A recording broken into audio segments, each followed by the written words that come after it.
According to David Ornstein from The Athletic, so a very credible source reporting this, West Ham have begun talks and inquired about Riccardo Calafiori, the Bologna left-footed centre-back who we also saw in action against Albania for Italy in Euro 2024. He had a really good game as well. A lot of hype regarding this player, so much so even I've heard of him, and I can say I've watched him for an entire game as well, but I've been doing a bit of research this morning, so stick with me. But David Ornstein said we've inquired for him, however Bologna are keen to keep a hold of him. This has been backed up by ExWHUEmployee on the West Ham Way podcast. He's also stated that we are interested in him.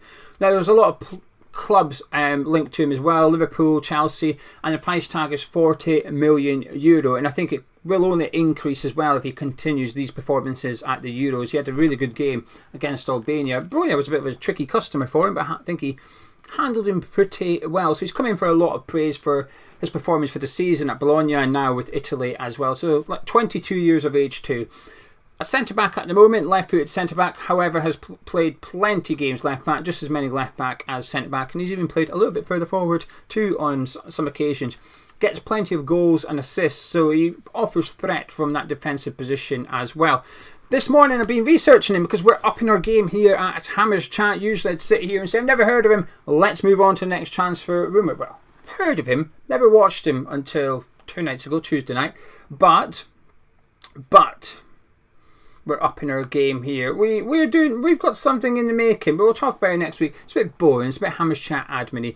But in regards to him, his statistics are fantastic. When you're looking at Football Reference, his numbers are just off the chart really.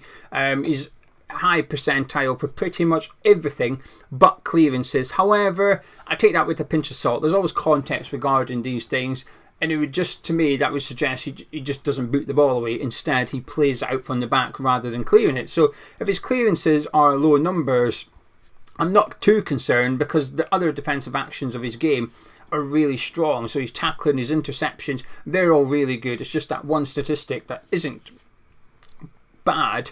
Sorry, it isn't good, but I don't think it's a bad thing. Hopefully that makes sense. Now, usually I would take this rumour with a pinch of salt, but because it's come from David Ornstein, who I think is a fantastic source, it's been backed up with ExWHUEmployee, who I also think is a fantastic source when it comes to West Ham news, there's a lot of credibility reporting this, and it wasn't initially brought by somebody else and it's gone on and it's snowballed into this rumour. It sort of exclusively came from Ornstein.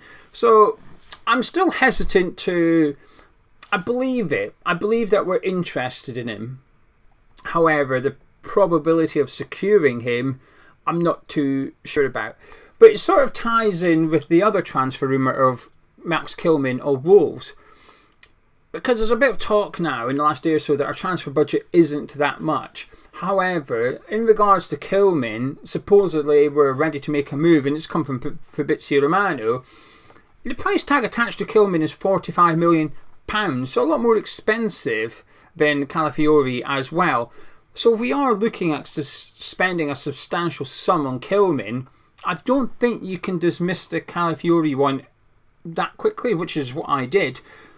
We won't get both, I will say that. If we are going to spend big on a centre-back, it will be one. I don't think we're going to spend 45 million on Kilman and 40 million on Calafiori or a other centre-back. But if we are going to go after what I call big ticket signings, the big check comes out, it's worth going to the bank and getting one of those big cardboard ones, it's that expensive. There might be one at centre-back, and that's a position where I don't think you can mess around with. I think it's all very well buying an attacking midfielder with potential, which we've done, and sure you can bring in centre-backs with potential, but I think sometimes it can be hard in the Premier League to put those players in and allow them to make mistakes and grow. Attacking positions in the team are a lot more forgiving. You miss a chance, don't worry about it, someone else will get one. Defence, you make a mistake, well, for goalkeepers especially, it ends up in a goal. It's harsh.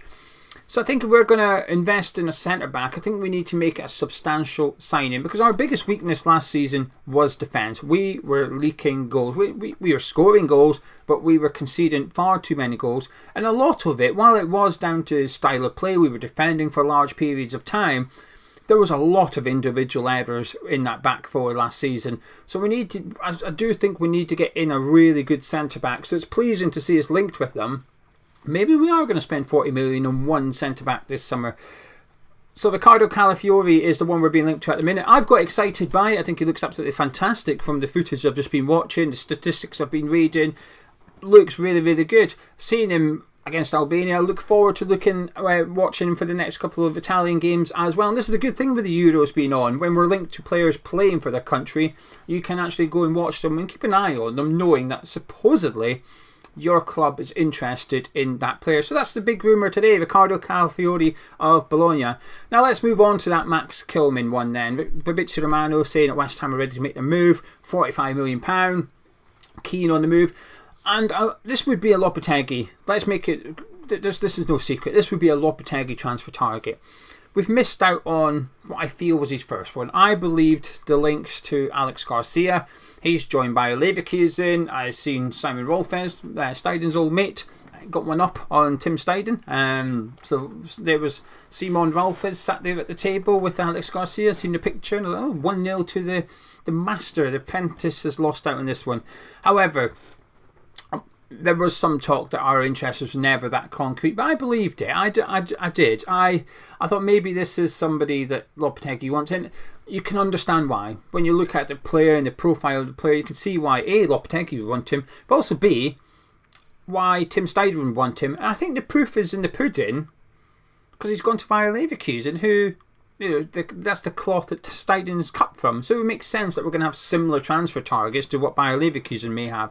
So we've missed out on Alex Garcia, and it was reported that that was Lopetegui's sort of number one target. That's who he really wanted. If that was true, I'm inclined to believe it. I think some of these rumours are true. And his sort of number one target for centre-back is Max Kilman. And this is the whole balance thing. I know some people want it to be 100% Steidten. David Moyes would have liked to have been 100% David Moyes. For me, I would like it, I say somewhere in the middle, more to Tim Steidten than head coach. And maybe 75% Tim Steidten. But I do think the manager / head coach has to have a say. He's got to have an input into this. He doesn't have to make decisions. That's Tim Steidten's job. He's got to have an input and say, this is what I like, this is who I'd like. And when he's referring to Wolves as captain who he's worked with, I think there's a lot of merit in that, actually. I'm a fan of Kilman. I always have been. I think he was struggled to start 2 seasons ago. We're now at that period where last season is last season and this season is now next season, right? The fixtures are out. But to me, that's when we move over. Fixtures come out, we're now into the new season, right? When Fantasy League and Premier League comes out, we're definitely in new season. But last season. So 2 seasons ago, when Lopetegui took over Wolves halfway through the season. It was halfway through the season he took over. Anyway, I thought he struggled then, because Nathan Collins was playing at the back as well, and I don't think that particularly helped them. I think Collins and Kilman were a poor partnership for Wolves, actually, and I don't think either of them were playing well. And when Craig Dawson rocked up, I thought his performances improved with Dawson at the back, and I think he was decent last season. I've seen some Wolves fans saying he wasn't good and whatever, but while I'll listen to them, I think you're emotionally invested, and sometimes I think your judgment can be clouded, and I'm guilty of that with West Ham players. I will overrate some West Ham players, and I will underrate some West Ham players. I think we're all guilty of it because you're emotionally invested. You can't look at it. We just did the player ratings. I say player ratings. Myself and Gonzo did a video this morning on Vladimir Coufal and Tomas Souček's performance last night for Czechia. And Gonzo was speaking about how it was nice to watch him without being too bothered. Obviously, Czechia were playing a low block, they were sitting back, defending, but he was able to enjoy Tomas Souček's performance without getting irritated that we were sitting back and soaking up pressure like he would have done at West Ham.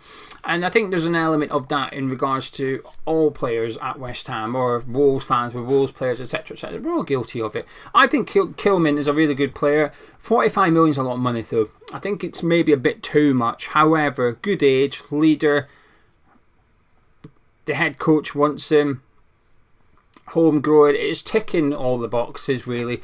I wouldn't be surprised if we were to get him in, if he was to become the captain at West Ham as well next season. I wouldn't be surprised. That's just my opinion, my punt, if you like. It's not been rumoured that would happen, but I think there's maybe a new skipper at West Ham next year, and I think if Lopetegui identifies someone and brings him in, it would make sense that he identifies the next captain, because while Tim Steidten's got all this data, I think there's some things in football you cannot measure by statistics. You just can't. And I think leadership is one of them. There's no statistics say this guy's a good captain. So can Tim Steidten identify a captain? I don't know. I would be surprised.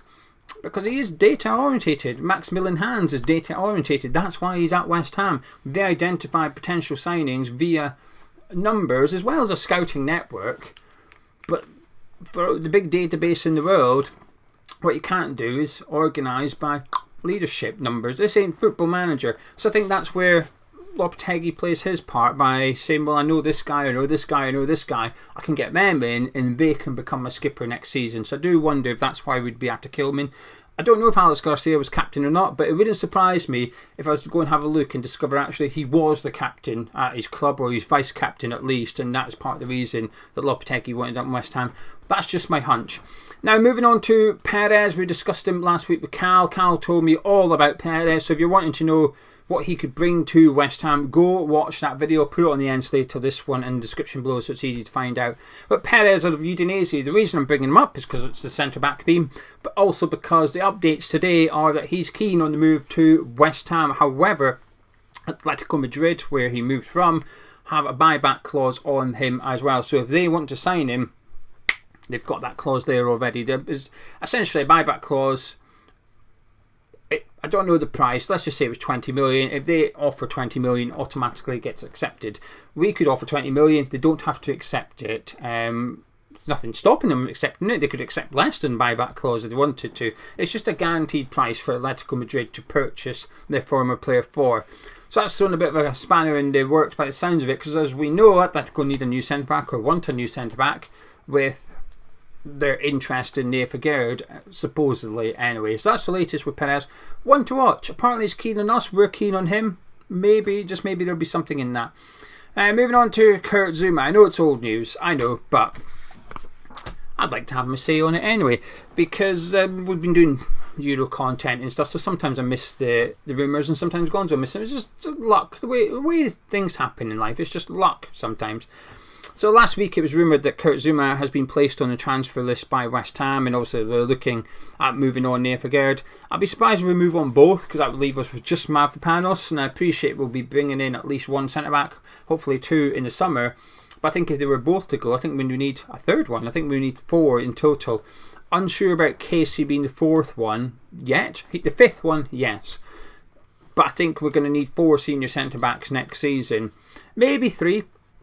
It depends on who they are. Obviously, if one of them's Kurt Zouma, then I think you need four. But if you do move on Zouma and you've got Mavropanos and you're bringing in a couple more that have really good injury records, so whether that be Greaves and Kilman or whatever, you might get away with three, because we've got no European football and Casey being the fourth one. So possibly that would be the plan. In terms of moving on Zouma, I think it makes sense. It makes absolute sense to move him on. He's on big wages. He's one of our highest paid players. He still has a transfer value. I know people sort of dismiss him a little bit. I think he's a fantastic centre-back. I think when he's fit, and I don't even use the term fully fit, because he's never fully fit. When he's as fit as he can be, I think he's our best centre-back. I think he's been a good signing for us, despite his injury concerns and his injury record. I think he's had a big contribution to our success over the last few seasons. For 25 million, I think it's maybe been a bit expensive, but I don't think it's been a rip-off. But this isn't, we can all talk about other, Vlasic was 20 million. I appreciate I'm comparing him to a really bad deal there. But I think we've got, I say value for money, and maybe that would be a bit harsh, bit too far. But I think we've done all right out of the deal. I think Zuma's done all right out of it. I think Chelsea's done okay out of it as well. I think everybody got a good deal as far as Kurt Zuma's concerned. I think he's repaid his transfer fee, but he'll still have a fee attached to him should he move on this summer. It won't be much, I don't know, 10, 15 million maybe. Obviously, if he does go anywhere, it's going to be Saudi Arabia, I'd imagine. They're consistently linked to him, and they can offer him the big wages. Now, like I said, they tend not to offer big transfer fees all the time. Sometimes they do, but not always. And they've often been interested in players from England, and it's a case of we'll offer him 200 grand a week, but transfer fee, well, we don't really have one. I'd imagine that's where he'll end up if he does leave. I think it would be the right time for us to cash in because of his contract situation as well. I think now would make sense for us to say, right, thank you very much, off you go, we get the money in, and we go again with that money and bring somebody else into, especially when I think when you switch from, when you have a managerial change in the dugout, forget the terminology a second, but just when we have a manager change, I think it gives you a really good opportunity to get rid of certain players and it won't be controversial. If Moyes was to move on to Kurt Zouma, well, that's a big move, getting rid of your captain, but he's not Lopetegui's captain, he's not Lopetegui's centre-back, and I think West Ham now have an opportunity this summer to have a bit of a clear out without really having to answer any questions or justify why they've done certain things. And I think Kurt Zouma is one of those players that falls into that category, actually. You could get rid of him. I think most people would understand. I've got to the point where I kind of hope we move Kurt Zouma on, just for the reasons I've already stated. Contract situation, age, the fact that he will have a value attached to him, wage.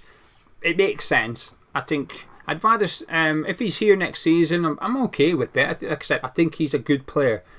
But I think now makes sense to move Kurt Zouma on and bring in somebody. I still hope we bring in Greaves plus someone else in centre-back, and to have 3 centre-backs of Mavropanos, Greaves and another one, but a big one, a substantial one, whether that's Kilman, whether it's Riccardo Calafiori, whoever it is. Perez, I'm not too sure, but I haven't done as much research into Perez as I have with Calafiori. I think that would put us in good stead in the centre-back positions for next season. But anyway, there you go. That's the latest from David Ornstein. West Ham have inquired over Italian centre-back Riccardo Calafiori. Get involved in the comments below. Let us know what you think on these reports, and I will catch you in a bit. But if you enjoyed this video, please do drop a like on it. Subscribe to Hammer's Chat. I'll see you soon.